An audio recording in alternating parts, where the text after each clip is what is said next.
Hello everyone, my name is Chanko Sunyak. Welcome to Ethio. I want to talk to you about the Ethiopian grade 12 entrance exam result. There are some details or insight about the grade 12 entrance exam result that I want to share with you. Before we proceed, I would like you to subscribe to my YouTube channel, like it, share it, comment.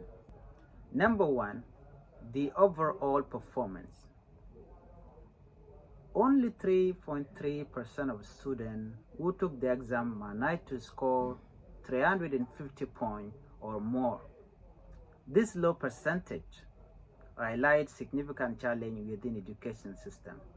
As noted by the Education Minister, the results suggest a need for systematic improvement in teaching and learning practice.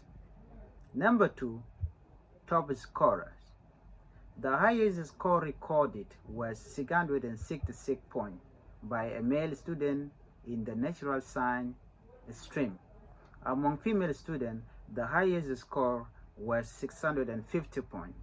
This exceptional performance stands out in overall challenging academic environment. Number three, social science versus natural science. There is a noticeable performance disparity between the social science and natural science stream. Only 1.9% of students in the social science managed to score 50% or above, compared to 8.6% in the natural science. This indicates a broader issue within the social science curriculum or student preparedness. Number four, university admission. The cutoff point for admission to higher education institution is set at the 50th percentile. As a result, only 29.9 students are eligible to enter public universities.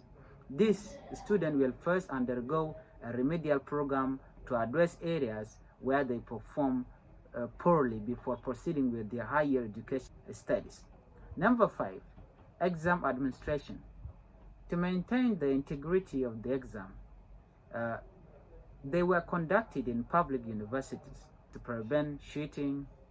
This strict administration is a part of ongoing effort to improve the credibility and standard of the Ethiopian education system.